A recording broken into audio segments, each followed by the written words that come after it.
ini ya kita masih melanjutkan mengenai pengujian hipotesis ya. Ini kelihatan nggak slide-nya? Kelihatan, Pak. Kelihatan ya. Jadi kita akan discuss ya masih mengenai ini pengujian hipotesis ya. Kalau untuk yang minggu kemarin itu kita sudah bahas materi mengenai pengujian hipotesis dengan satu variabel ya. Misalnya satu nilai rata-rata atau satu nilai proporsi ya. Yang kemarin kita contohkan mu sama dengan misalkan ya, mu sama dengan suatu nilai tetap ya atau konstanta. Bisa 3, 100, 1000 dan seterusnya ya. Atau berapapun. Nah, ini kan ada satu mu saja ya. Nah, untuk yang hari ini kita akan discuss mengenai ya pengujian hipotesis dengan dua variabel. Artinya berarti di situ ada mu1 dan mu2 gitu ya. Paling tidak ada dua, mu1 dan mu2 gitu ya. Nah, kita akan melihat ya bedanya, beda dua rata-ratanya ya. Apakah ada perbedaan atau tidak ya? Misalkan mu1 apakah sama gitu ya dengan mu2 atau tidak sama dengan mu2 ya. Begitupun juga dengan proporsi ya, seperti itu. Nah, untuk hipotesisnya itu bentuknya seperti ini ya. Jadi untuk H0-nya, itu mu1 dikurangi mu2 sama dengan 0 ya. Atau bisa dituliskan mu1 sama dengan mu2 gitu ya. Jadi selisihnya kan tidak ada ya atau 0, maka berarti ini tinggal pindah ke sini ya. Sehingga sama saja dituliskan dengan mu1 sama dengan mu2 ya. Kemudian H0-nya seperti ini sama dengan ya H1-nya atau HA-nya ya bisa jadi nah ini ya lebih dari 0 atau kurang dari 0 ya. Kalau lebih dari 0 berarti kan angka positif ya, sehingga kita bisa tuliskan mu1 lebih besar daripada mu2 gitu ya. Jadi bisa menuliskannya seperti ini atau seperti ini sama saja ya. Atau kalau misalkan mu1 dikurang mu2 kurang dari 0 berarti kan suatu angka yang negatif ya, artinya besaran ini. Ya, suatu angka dikurangi angka yang lebih besar kan hasilnya negatif ya. Artinya apa? mu1 lebih kecil atau kurang dari mu2 gitu ya, atau lebih kecil dari mu2. Ya, atau bisa juga bentuk H1-nya itu bentuk pertidaksamaan seperti ini. Ya, jadi mu1 berbeda dengan mu2 atau dituliskan dengan notasi seperti ini. mu1 tidak sama dengan mu2 gitu ya. Nah, ini bisa saja, sama saja ya. Sama saja. Nah, dengan 1 H0 ya bisa jadi H1-nya berbagai macam kemungkinan ya, ada 3 kemungkinan ya, tergantung pada kasus yang ada gitu ya. Oke. Kemudian ini adalah contoh kasusnya ya. Misalkan ya di sini saya contohkan seorang pemilik toko menjual 2 macam bola lampu yaitu merek A dan merek B. Mungkin kalau dalam kondisi sesungguhnya, contoh saja misalkan ya merek A itu adalah Philips gitu ya, merek B itu apa itu Hanok ya atau apa ya?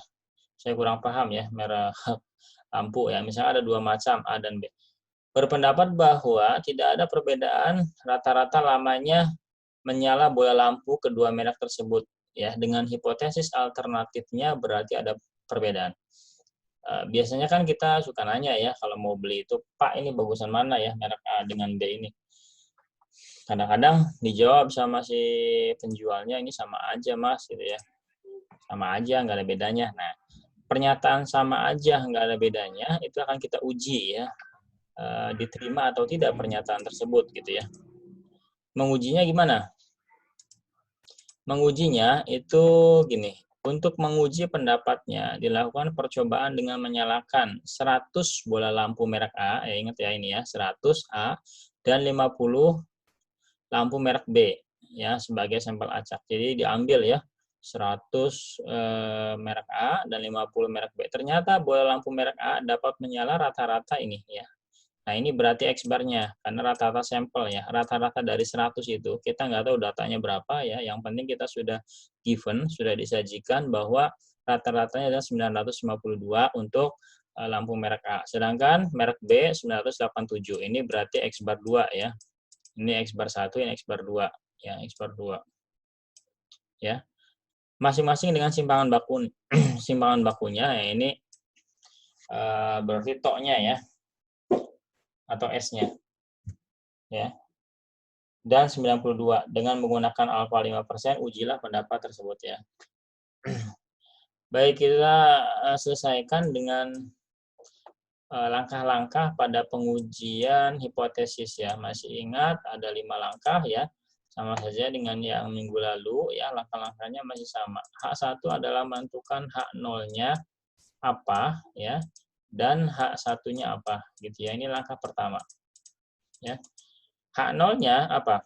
Ini jelas di sini ya. Berpendapat bahwa tidak ada perbedaan ya. Tidak ada perbedaan. Ingat, berarti kalau tidak ada perbedaan sama saja gitu ya. Artinya mu1 sama dengan mu2. Untuk mewakili kondisi lampu atau kondisi apapun ya di dalam statistika itu bisa diwakili dengan rata-ratanya ya.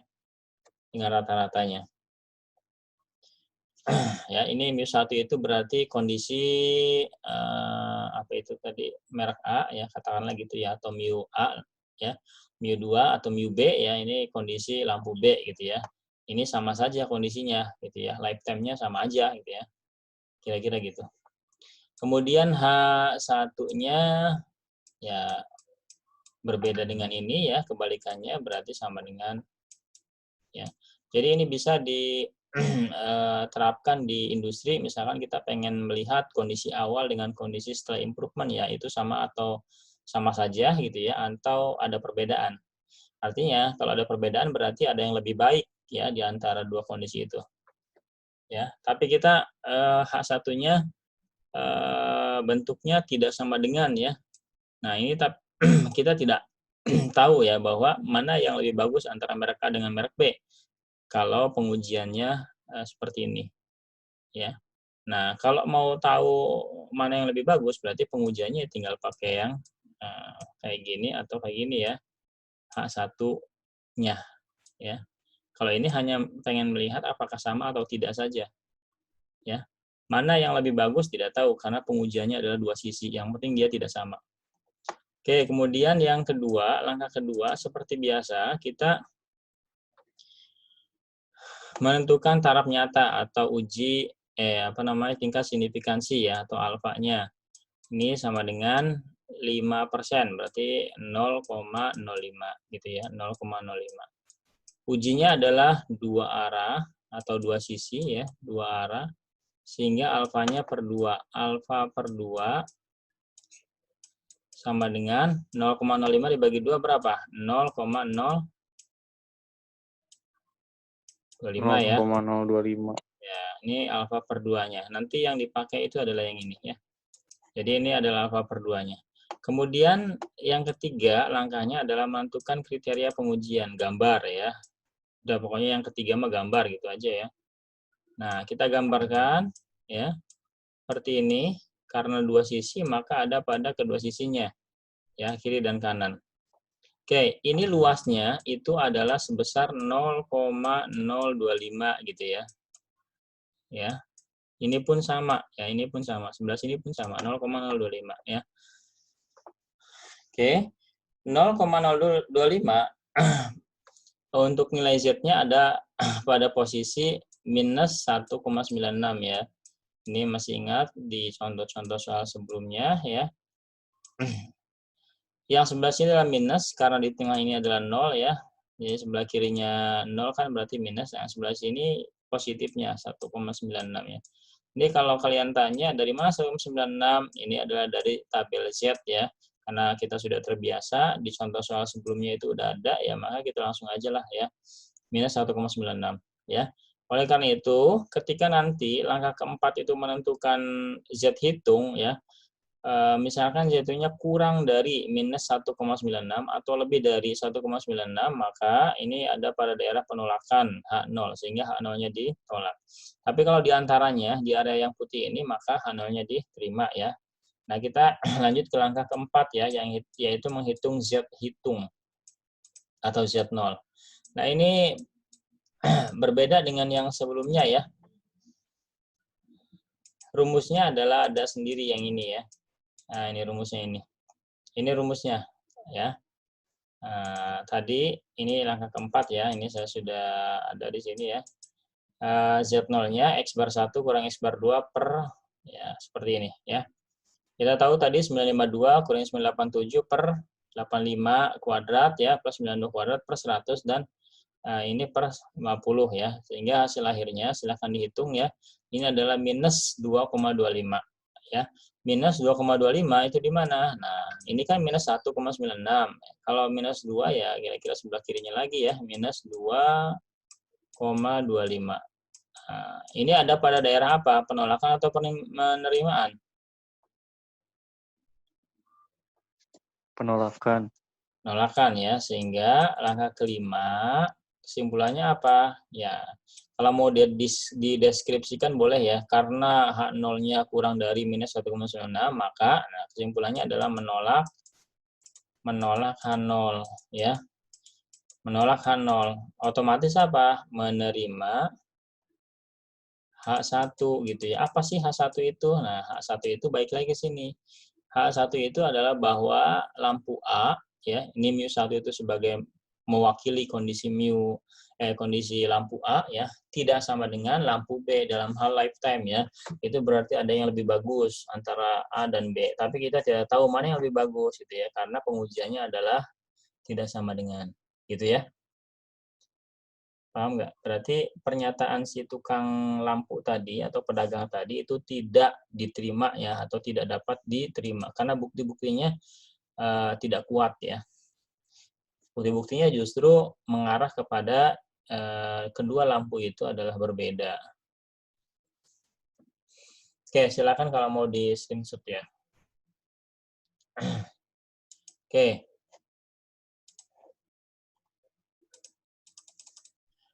Kemudian ada lagi contoh soal ya. Seseorang menduga bahwa rata-rata jam kerja buruh di daerah A lebih besar daripada B. Nah, untuk itu diambil sampel kedua daerah. Nah, ini sebetulnya hampir sama ya dengan contoh yang tadi. Ya, coba saya akan menanyakan dulu deh langkah pertama ya. H0-nya apa, H1-nya apa? Coba ada yang bisa nggak?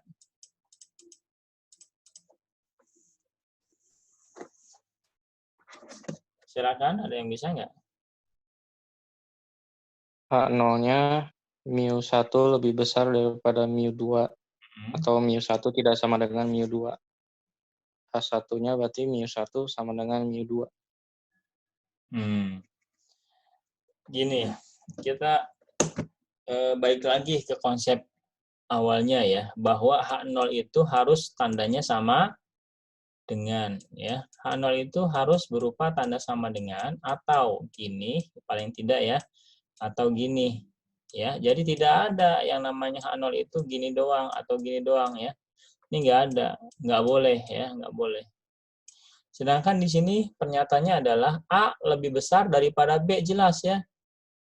A lebih besar daripada B. Bukan sama dengan loh ya, lebih besar sama dengan tidak. Tapi jelas di sini A lebih besar daripada B. Tidak bisa dikasih A lebih besar sama dengan B ya. Ini jelas tandanya seperti apa? Gini ya, A lebih besar daripada B ya. Bisa nggak dikasih tanda kayak gini? Ya nggak bisa ya. Oleh karena itu, yang ada di dalam pernyataan ini, maka kita masukkan ke dalam H1 gitu loh. mu1 lebih besar daripada mu2 gitu ya. Jadi bisa berangkatnya dari H1 ya ternyata. Nah, baru nanti setelah H1-nya ditentukan, ya, kita menentukan H0-nya. Selama ini kan kita menentukannya H0 dulu baru H1 ya.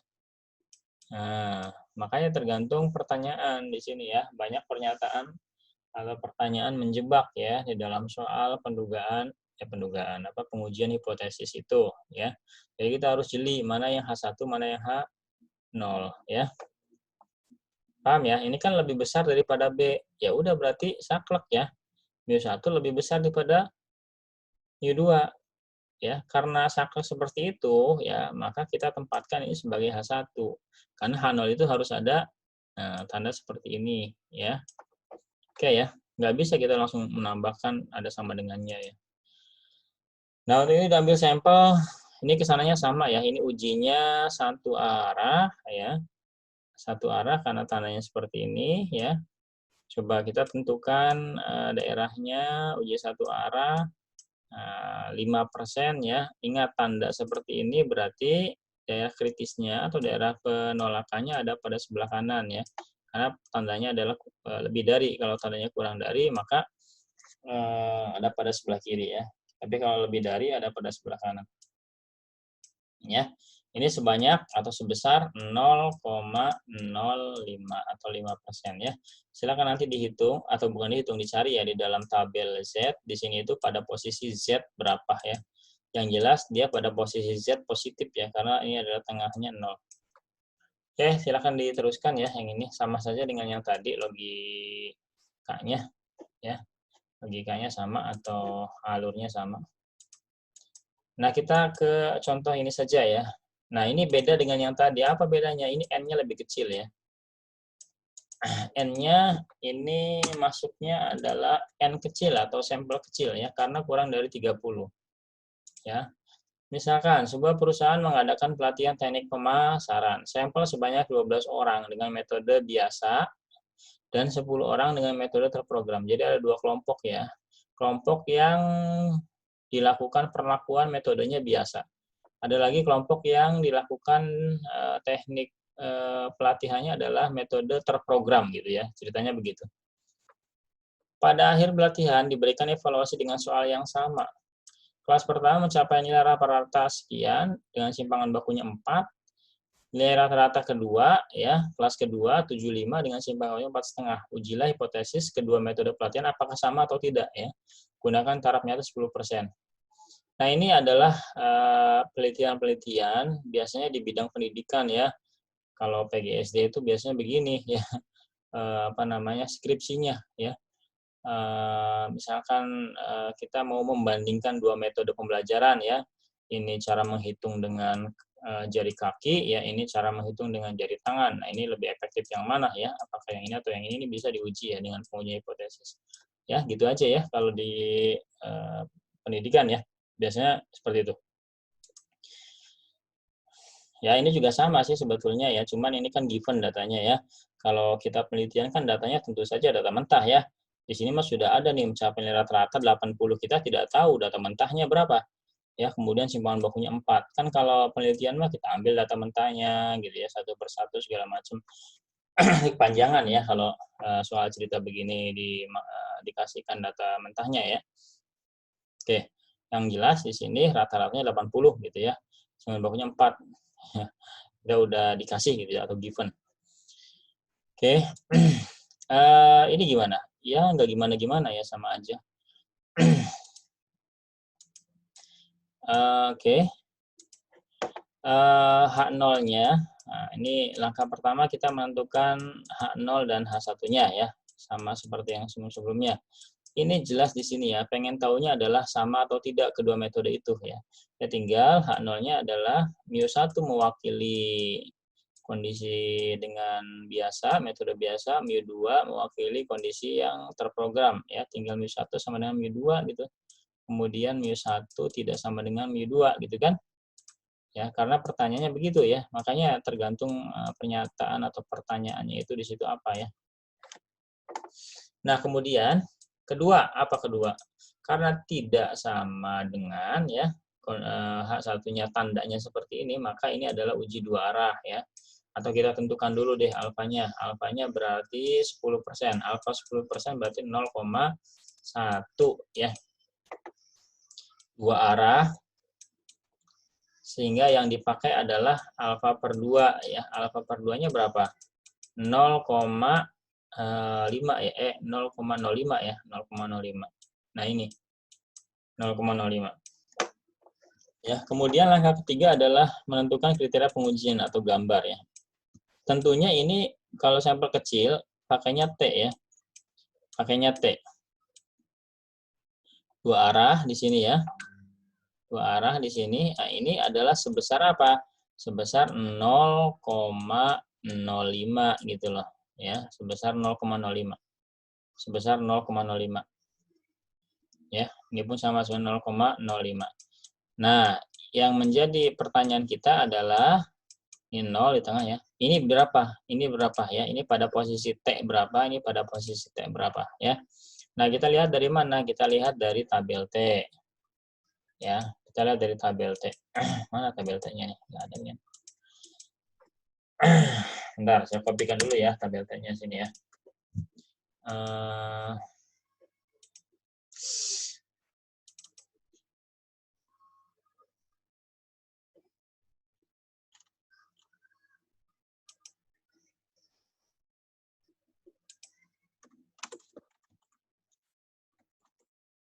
Nah, ini tabel T-nya ya.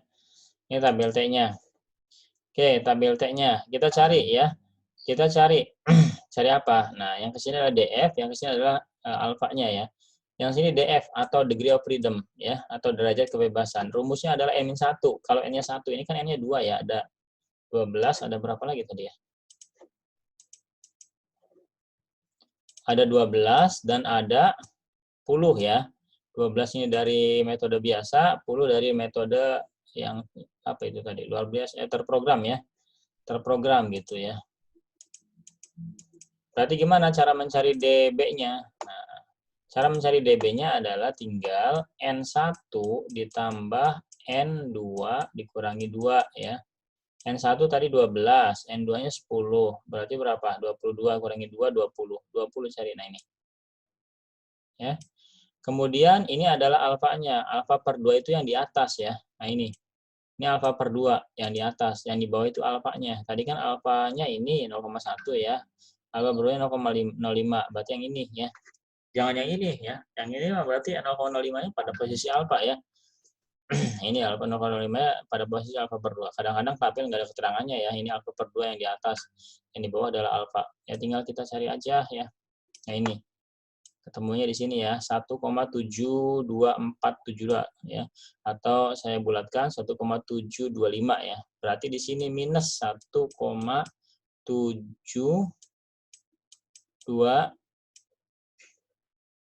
ya. Di sini positifnya 1,725 ya. Ini T-nya ya, ini T-nya. Gitu ya. Nah, kemudian langkah keempat apa? Langkah keempat adalah langkah keempat apa? Langkah keempat itu adalah mencari T hitungnya ya. Kita lihat T hitungnya di sini. Ya, ini tolong diingat-ingat ya. Coba, ini kan N1, N2, kemudian ini X bar 1 ya, 80 rata-ratanya, X bar 2 75. Simpangan baku atau S1 ya, 4, S2-nya 4,5 ya. Nah, kita masukkan ke sini ya. X bar 1 tadi berapa ya? X bar 1 berapa sih tadi, lupa ya.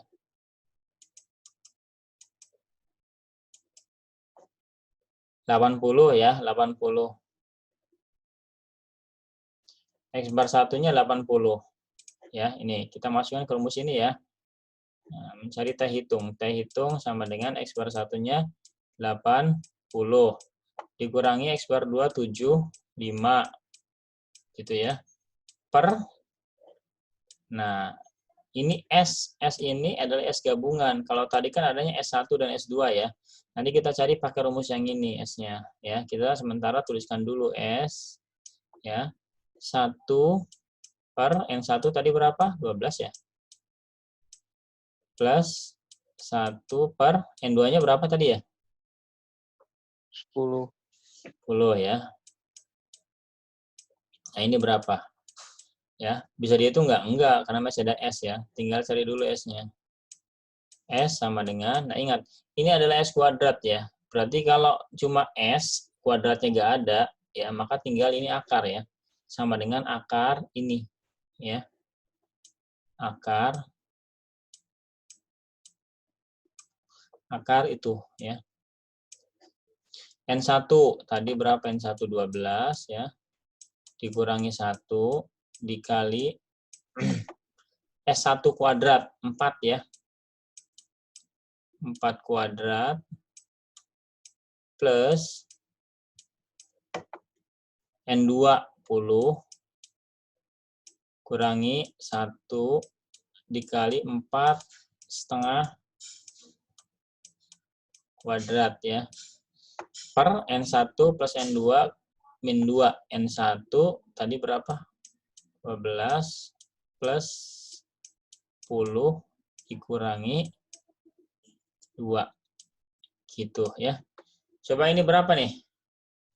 Hitung. Ayo yang ada di depannya ada kalkulator. Ini tolong dihitung ya. Ini kan gampang nih 9 kali 4 9 11 kali 14 ya. 16 kali 16.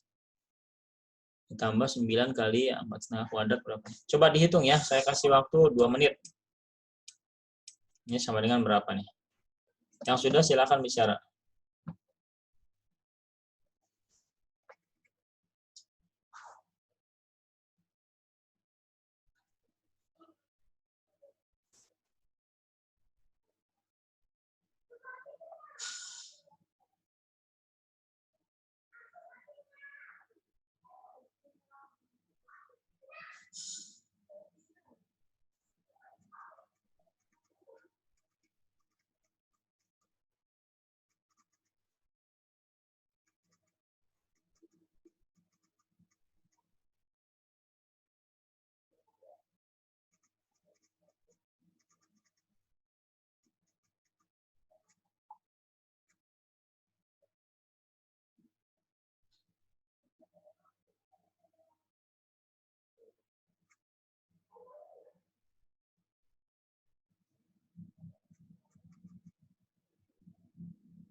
16,9 Pak. 16. Kayaknya salah deh. Kayaknya salah, coba cek lagi. Itu empatan kayaknya, 4, berapa gitu. Yang S-nya kan, yang ini. Ini 4 berapa gitu di sini ya. Coba cek lagi ya.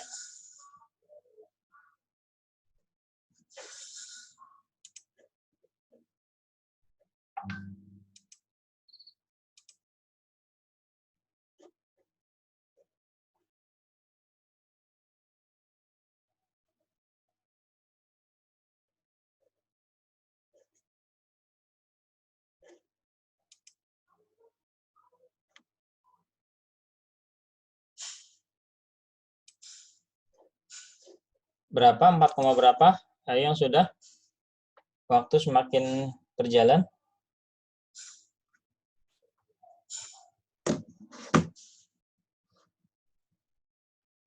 4, 4,23.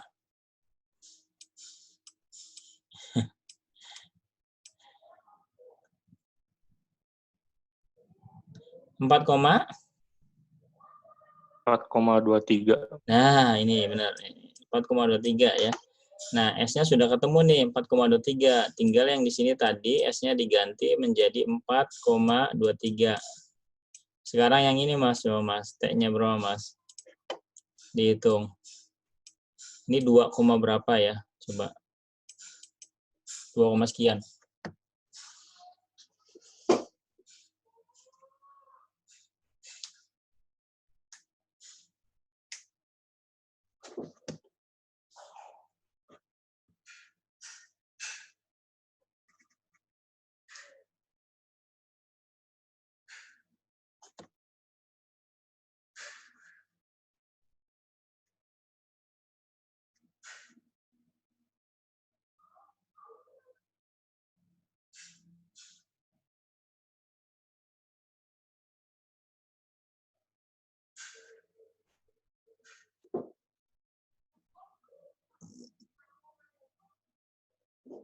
2,76 ya, Pak?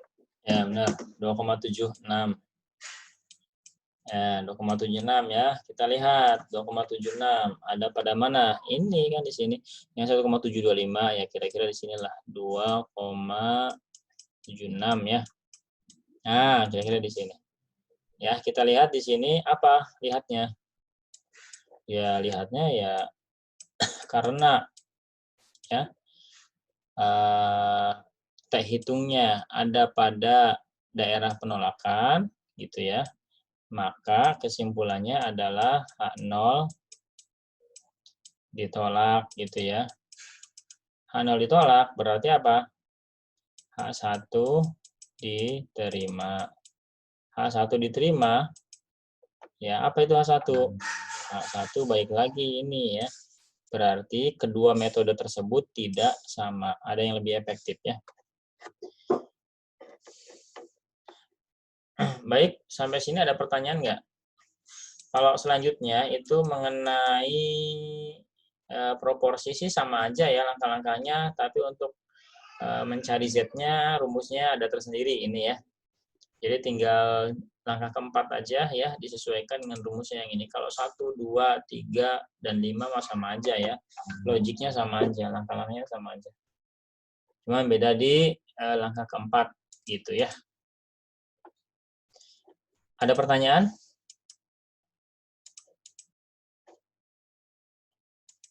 Ada pertanyaan nggak?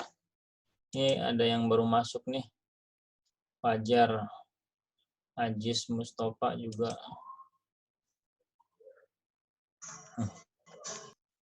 Ya, udah mau selesai. Nanti lihat di video aja ya. Ntar saya videonya saya upload ya di e-learning ya.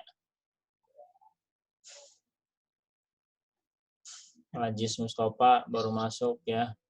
Nanti lihat aja materinya di e-learning ya. Silakan, ada pertanyaan nggak? Kalau tidak ada ini mau mati ya dikit lagi. Atau saya cukupkan ya.